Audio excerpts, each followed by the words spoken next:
This is the Average to Savage podcast with Paul Guarino. Everyone and anyone, athletes, celebs, and much more. What's up, everybody? Welcome back to another episode of the Average Savage podcast. Our special guest today is Jack Settleman. Jack, how's it going? It's going great. How are you doing, Paul? Doing good. I appreciate you coming on. I've been checking your stuff out for a while, so I definitely wanted to get you on at a good time, and I think now's a good time with, NFTs just exploding, I would say. Yeah, they really are. I think it broke OpenSea this morning. You've got Looks Rare as a new platform so that we can trade in our downtime there. They're really going crazy. Yeah, for sure. Well, we'll get back to that in a little while, but I wanted to jump into Snapback Sports. You're the founder of that. How did you get that all started? I was a senior at UT Austin. I had been running an e-commerce site, started my sophomore year with my best friend and roommate. We were putting phone cases, t-shirts with sports designs, but we were advertising all through social media. And so I realized, our margins were great on the phone case, but after advertising costs, we were paying these pages, they weren't excellent. So I was like, what if I just own the platform and then could advertise our stuff? So IG was busy, Twitter was busy. So I went to Snap. We built the largest sports Snap in just under a year, rolled that into what is now a mini sports media company. But that is the origin story of Snapback Sports. Yeah, that's dope. That's funny. Yeah. So you started on all these other platforms, but you picked Snapchat because you were saying they didn't get back to you?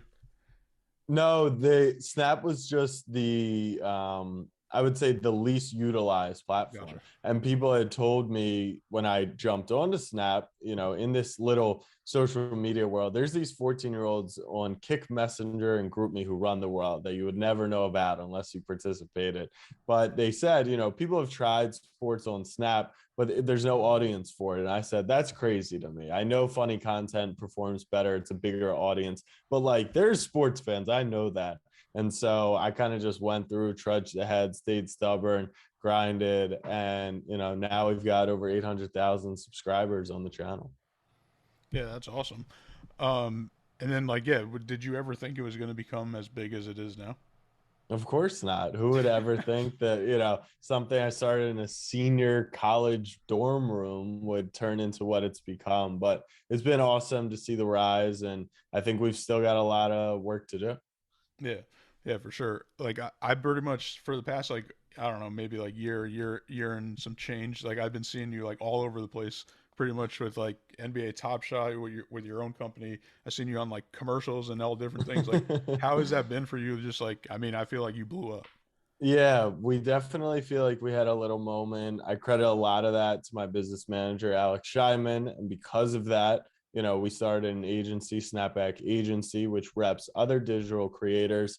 What we learned is people are excellent at content creation. That's why they amass these large followings. And then there's two next steps. One is kind of brand deals, monetization, making money, using your influence in great ways to earn the keepsake that you deserve. I think some people have solved that. They figured it out.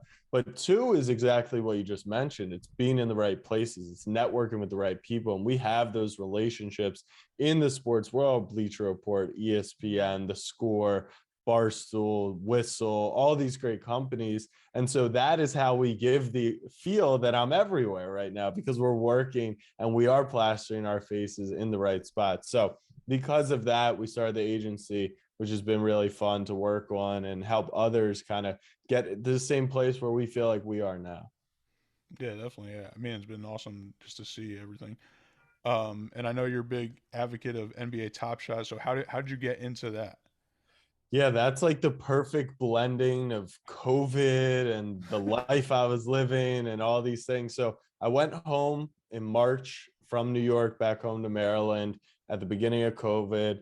I got into sports cards. Gary Vee was talking about them a little. I had a buddy who had been talking about them. And I wasn't a huge collector growing up, but I'm a huge sports bettor. My first job out of school was Action Network. And so sports betting is kind of in my blood. And because of that, if you bet on a player this year, let's say you bet on I always use this example. Last season, you bet on Josh Allen of the Bills to win the MVP, finish second. You won no money. You thought the Bills were going to have a great season. They lose in the AFC Championship. You win no money. In sports cards, if you bet on Josh Allen, you made a lot of money. And that's because these aren't zero-sum wagers. So I really like that. What I discovered, though, was you got to physically ship and handle these things. You got to take pictures, put them on eBay. And I had been in cryptocurrency. And so Topshot comes around and it is the perfect blend of all these factors. The fact that I can list it from my computer. I had moved 3 times during COVID, so I didn't have to bring cards with me. I could just take them in my digital wallet. And it finally clicked that these digital assets have value. And it really just popped off. I dove in head first. And Topshot, it's been an incredible year. I love Topshot. I love Dapper Labs, what they're building. It's been fun. Yeah, definitely. Yeah, it's been awesome to see that as well. It's funny that you say just like carrying around like cards and stuff because I sold some digital hats of my own, like Yeah, like these, and then like I had to send out some the other day, and I was like, yeah, this sucks. Like it compared to like I sucks. didn't have to do anything when people bought them; they just went straight to their wallet. Exactly. So that's pretty funny. And yeah, I know you're a part owner in the FCF league. So tell me how that came about, and I know you guys won the championship, the Wild Aces last year. We did. We are the champions of the league, the inaugural season. So that came about because what Snapback Sports is built upon is the fans, and we call them the family, the Snapback fam. And so, I'm always posting my opinion, hearing theirs, voicing theirs, showcasing theirs. And so we're always talking about like stupid play calls or what this team should trade for. And so when I saw the FCF, not only the tech, but the idea, the concept behind it, I was like, we have to get involved. We traded emails. We actually didn't hear from each other by accident. They sent the wrong email. They didn't get mine. It went to spam. Eventually, we got in touch. It made sense. They took a shot on us. We took a chance on them. I had interviewed Austin Eckler on the pod a couple of times, so we had a relationship there. I knew it was the perfect team.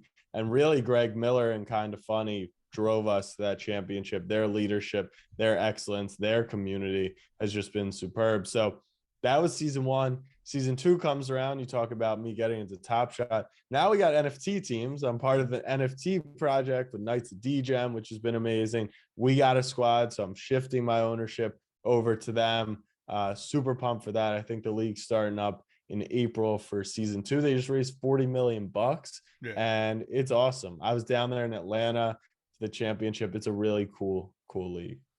Yeah. Now getting into Knights of Degens, like you're the co-founder of that NFT project, Yes. right? Yeah. So I'm part of the founding team. yeah, that's dope. So what made you want to create your own project?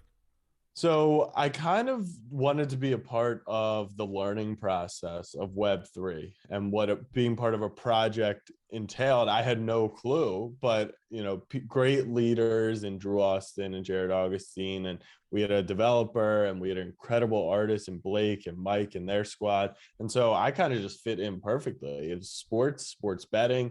It was a cheap entry point, $300 at the time.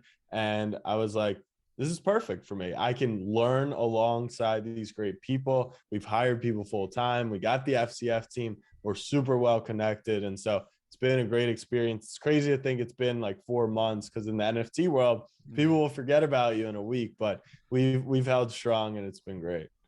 Yeah, the NFT space just been like projects are coming out like every day. Like if you don't, I don't know, dying, rising, everything, like it's nuts. Like I feel like the exact same way. Like I feel like if I miss a day, it's like missing like a week or 2 or something. Exactly. It's crazy. But yeah, even that too. Like a lot of people are keep on contacting me like, "Yo, I want to do a project," and I'm like, it's not easy. Like they think it's like you just get a million pictures and throw them up and try to sell them. Yeah, Like, I feel pretty passionate about that. So let me take some time to just help others understand. Yeah. I don't know if I fully understood the amount of time and energy. Jared, who's the CEO of Thuzio, and Julius, actually, they just were acquired by Triller. Like he's probably going to come work full time at nights. Not that he's not already putting 20 hours a week into it. The time requirement, this is a full-time business that you're building. That's why we had to hire multiple people. We may have to fundraise to, we minted and we made a lot of money for the treasury from that, but like We want to hire people. We want to market. We want to advertise. You're building a business. Now, some people get lucky and they create cryptodes, and because they're a funny artist and a couple, NFT whales buy in, you don't need to deliver anything. But you want to be like Bored Apes, you got to deliver. You want to be like Knights, you got to deliver. And so don't just start a project because you think you're going to make 100 grand easy. That's not what it's like. Yeah.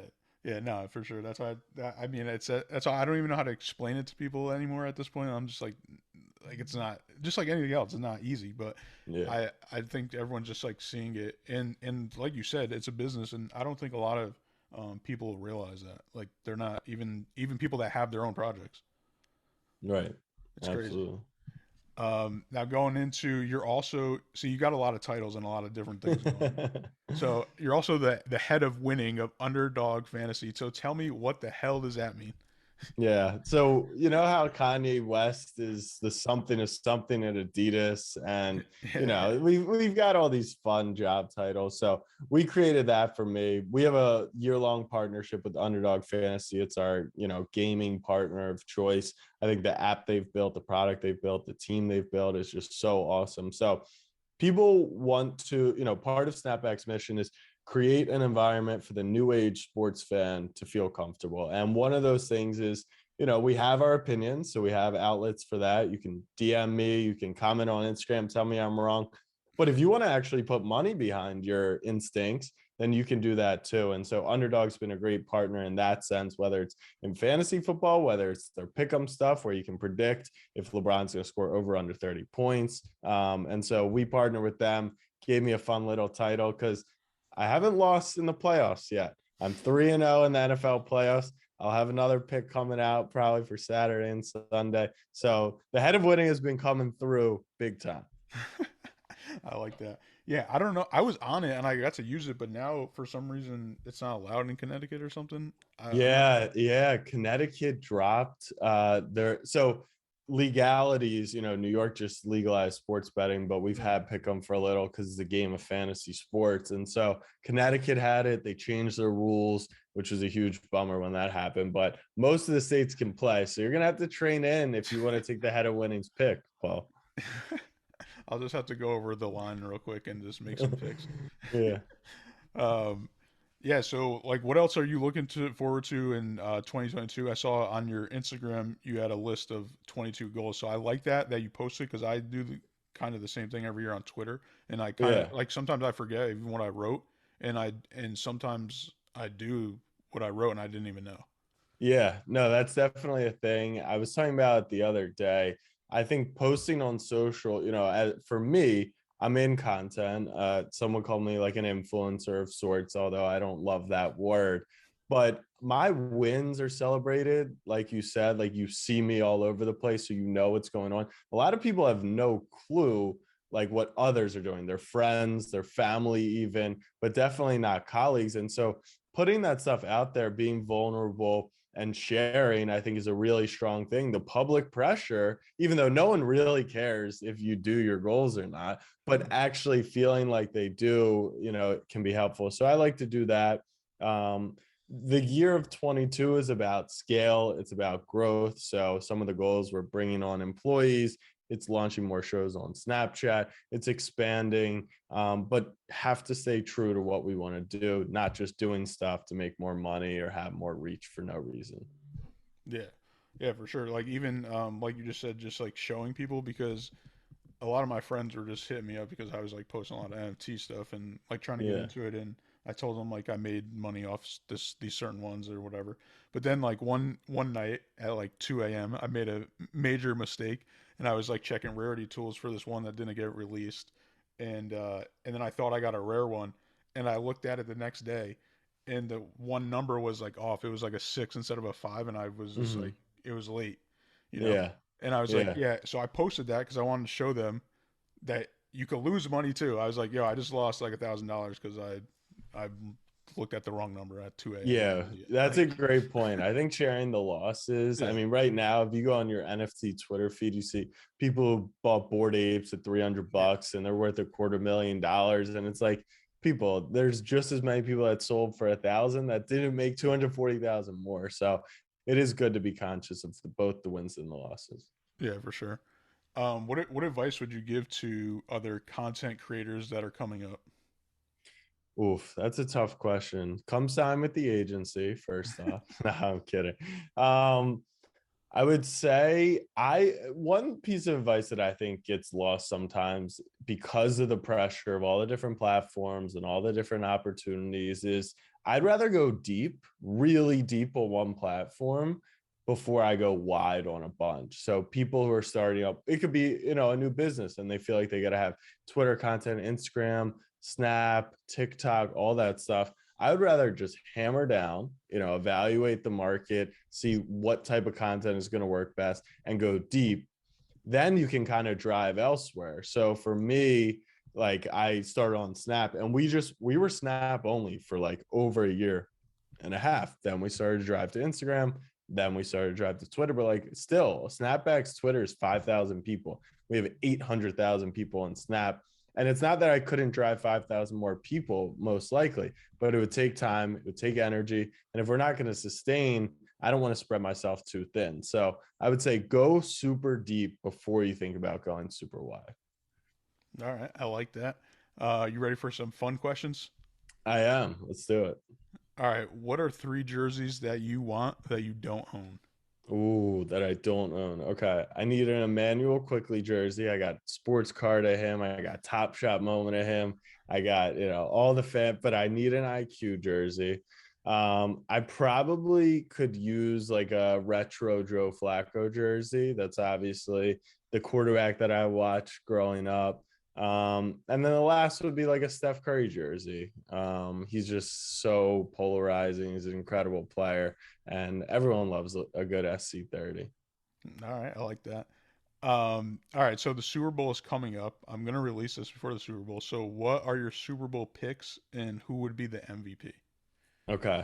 I said it preseason. I did have my Ravens in it. We got injured, it was a tough year, but the team from the NFC, and they've only gotten better, and I believe in them, is the Rams. I think they got a great shot against the Bucks this weekend. I think they would have a great chance against the Packers and the Niners. So I'm rolling with the Rams. Stafford's going to win Super Bowl MVP. It's going to be the greatest mockery of the Detroit Lions franchise we've ever seen. He leaves year one, does the whole thing. And then I think the AFC Championship is really this weekend between the Bills and the Chiefs. I said Bills in my predictions. I'm starting to lean the Chiefs now. I'm not going to make that pick till probably close to game time. But for you, Paul, I'll say Rams over the Bills in the Super Bowl. All right, I like that. I don't know why, but I just can't. I don't even like Tom Brady that much, but like Yeah. I just gotta go. I just gotta go with Tom Brady. Yeah, that's probably a safe Like, bet. and if he wins again, like he just has to retire. Like I thought he should have just retired on top last year, just because like the whole. I mean, he He balled had out like his obviously. best, yeah, he had like his best year ever this year. It's nuts. So if Tom plays till he's 60, I'm cool. I'm excited. All right. What is something people don't know about you?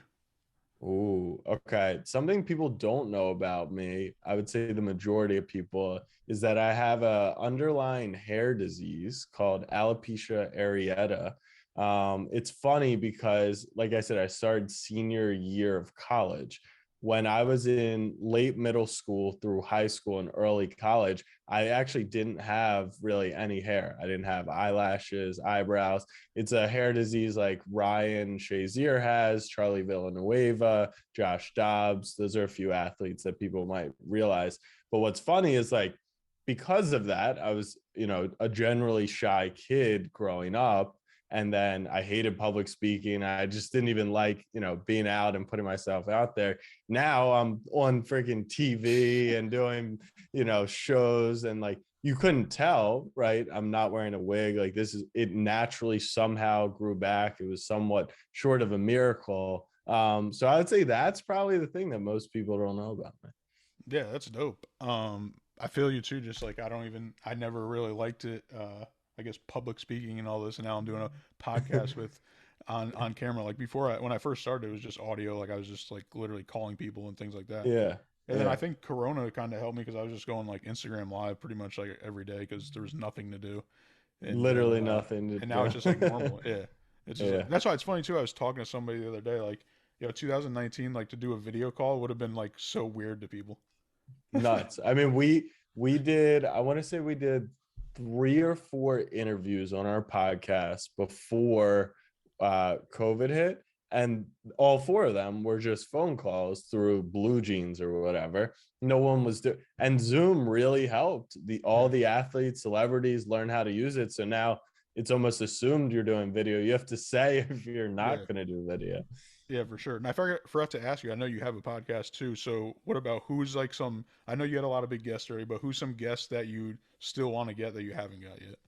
Yeah, so I've never had a Raven and I've All never right. had a Nick. And those are my 2 favorite teams. It's insane. And so, I created Snapback. I brought in my co-host, which is my best friend, Abe. We've had multiple Eagles. We had Devontae Smith, who was their top draft pick. We had Lane Johnson, who's their best O-lineman. Like, we have had players that he, looked up to or is so excited to meet. And we still never had a Raven or a Nick, which is pretty crazy. So the ultimate goal is Lamar from the Ravens, just because we call him the baby goat. That's our quarterback. But overall, Chris Paul is my favorite player. And I also think he's super intelligent, head of the PA and stuff. So he's really the player I would love to just chat it up with. Yeah, for sure. Like I had like Nelly is my favorite artist, and I got him on. Wow. And then after that, I was like, I don't know if I could do any more podcasts. Like I was like, Yeah, that was you like hit the my top precipice. person. Yeah, that's crazy. How was that interview? I didn't see that. It was, I mean, it was awesome. Like I didn't fanboy out. I waited till the end. It's not like he had no idea. Like it took me 3 years to get him. So, right. But it was cool. Yeah. So, I mean, yeah, you definitely got to get a Ravens player and a Knicks player. I mean, I feel like it's inevitable. Yeah, absolutely. Well, Jack, I appreciate you coming on. And could you let the listeners know where they could follow you at? Yeah, at Snapback Sports on all platforms. And then I'm at Jack Settleman, Settleman. You can find me. Love meeting new people, especially if they're listening to Paul's podcast, then they got a pretty good lookout at life. So find me there. Hit me up anytime.